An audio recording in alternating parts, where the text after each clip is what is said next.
A millionaire came home without notice. And froze when he saw the maid doing this to his son. The rain poured hard that Friday afternoon, drumming against the windows of a grand mansion nestled in the hills of Connecticut. The staff wasn't expecting anyone, especially not the master of the house, billionaire software mogul Ethan Graham. Normally away on business in Tokyo, Ethan had taken the red-eye flight back without informing anyone. He missed his son, Tyler. Ever since his wife's passing, their little boy had been his only anchor. But lately, Ethan had been lost in boardrooms and flights, burying his grief in work. As he stepped into the house, briefcase still in hand, he noticed how quiet it was. No footsteps, no voices. Just the soft ticking of the grandfather clock and the muffled patter of rain. Then came a soft sound from the playroom. A giggle, Tyler's giggle. Ethan moved toward the sound quietly, curious.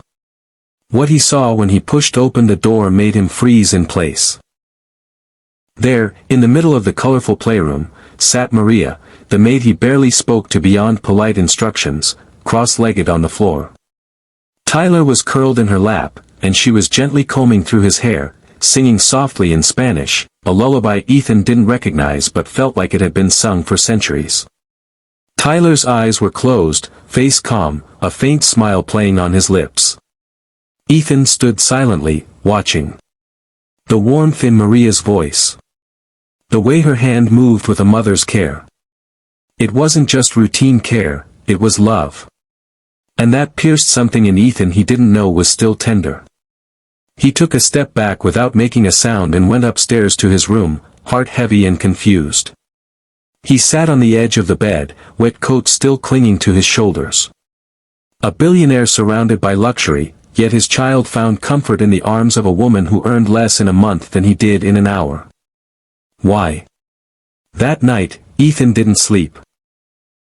He watched old videos of his wife and Tyler, listened to the songs they used to hum together.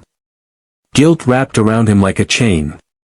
He had been trying to protect himself from grief by staying away, but in doing so, he had abandoned the one person who needed him most. And someone else had stepped in. The next morning, he asked Maria to join him for breakfast, a first. She hesitated at the door, wiping her hands on her apron. "Is something wrong, sir?" "No," Ethan said softly. "Please, sit." Maria sat stiffly, unsure. Ethan poured her coffee.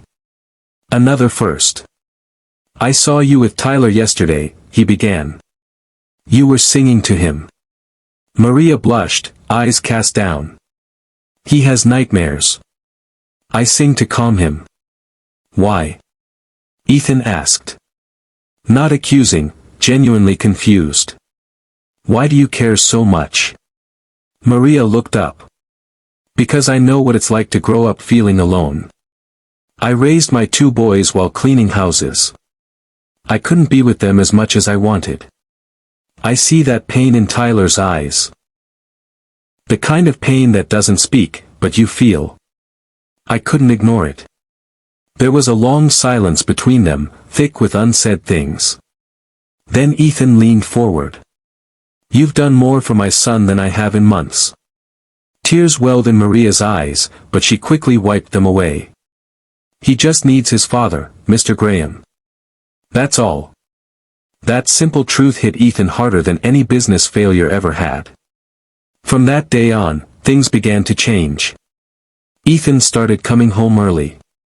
He read Tyler bedtime stories, sat with him during meals, and even learned the lullaby Maria sang. Slowly, the house filled with laughter again, real, full-hearted laughter. And he didn't stop there.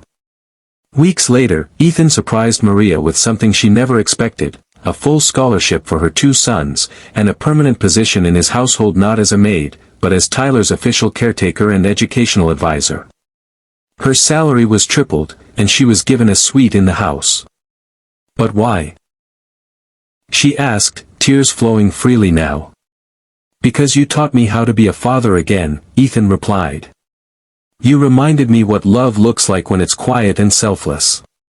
I can never repay that, but I can make sure you never have to worry again." The story of Ethan, Tyler, and Maria spread quietly among his circle, not in press releases or headlines, but in whispered admiration. The cold billionaire was no longer cold. He was a man transformed by a moment, by a lullaby, and by the quiet strength of a woman who simply cared when no one else did. In a world that often measures value in dollars, one man learned the worth of a warm touch, a soft song, and a heart that gives without asking for anything in return. And in that, there was hope, for all of us.